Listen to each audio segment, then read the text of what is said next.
পৌষের মাঝামাঝি এসে উত্তরের হিমেল হাওয়ায় কাঁপছে যশোর।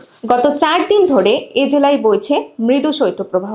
ঘন কুয়াশার চাদরে ঢাকা পড়েছে সূর্য। রোববার সকালেও দেখা মেলেনি রোদের। তীব্র ঠান্ডার সাথে উত্তরের কনকনে বাতাস যেন বাড়িয়ে দিয়েছে সাধারণ মানুষের দুর্ভোগ।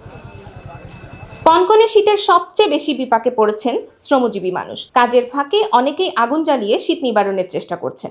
এদিকে স্কুল বন্ধ থাকলেও ঘন কুয়াশার মধ্যে শীত উপেক্ষা করে শিক্ষার্থীদের ছুটতে হচ্ছে কোচিং সেন্টারে। সব কোচিংয়ে সকালবেলায় মডেল টেস্ট পরীক্ষা দিয়ে রেখেছে, এর জন্য আমাদের সকালবেলা ঘর থেকে বের হতে হয়, কিন্তু সকালবেলা ঘর থেকে বের হনো আমাদের পক্ষে সবার পক্ষে সম্ভব হয় না।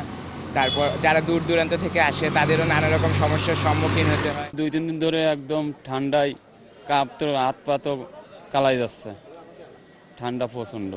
তাও তো কাজ করতে হবে, মানে পেট চালাতে গেলে তো কাজ করতেই হবে। শীতের দাপট বাড়ার সাথে সাথে ভিড় বেড়েছে শহরের পুরনো কাপড়ের দোকান ও ফুটপাতে। সাধ্যের মধ্যে উষ্ণতা খুঁজতে নিম্ন ও মধ্যবিত্তরা ভিড় জমাচ্ছেন এসব দোকানে। শীত তো প্রচণ্ড পরিমাণে আছে যশোর, আজ 3 দিন যাবত। আর আজ সকাল থেকে তো রোদই নাই, তারপরেও আমাদের ক্লাস ছিল, বাইরে আসা লাগছে। তো ক্লাস শেষে আসছি মার্কেটে কিছু শীতের জামা কাপড় কিনতে। বাইরে বেরোলে হাত বরফে ঠান্ডা হয়ে যাচ্ছে, এই জন্য আসলাম আর কি যশোরের মানে মার্কেটে মোটা কাপড়ের একটা জ্যাকেট নিতে, যাতে নিজেকে সুস্থ রাখা যায়। 2-3 দিন যাবত যে শীত পড়তেছে, তাতে করে আমাদের বেচাকিনা আল্লাহ দিলে ভালো।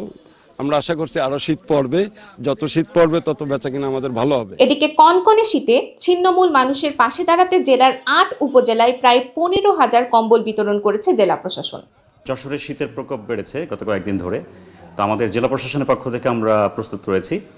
ইতোমধ্যে আমাদের যে বরাদ্দ দেওয়া হয়েছিল সরকারি তরফ থেকে, আমাদের 8টা উপজেলাতে 6 লক্ষ টাকা করে 48 লক্ষ টাকা বরাদ্দ দেওয়া হয়েছিল। আর একই সাথে আমাদের ত্রাণ তহবিল থেকে, প্রধান উপদেষ্টার ত্রাণ তহবিল থেকে আমরা পেয়েছিলাম 5,000-এর মতো। এই কম্বলগুলো আমরা বিতরণ করেছি। তো সব মিলিয়ে প্রায় 15,000 কম্বল বিতরণ করা হয়েছে। যশোর আবহাওয়া অফিসের তথ্য অনুযায়ী এবছর জেলায় সর্বনিম্ন তাপমাত্রা রেকর্ড করা হয়েছে 8.8 ডিগ্রি সেলসিয়াস। আগামী কয়েকদিন তীব্র শীত ও মৃদু শৈত্যপ্রবাহ অব্যাহত থাকতে পারে। সুবর্ণভূমি ডেস্ক, যশোর।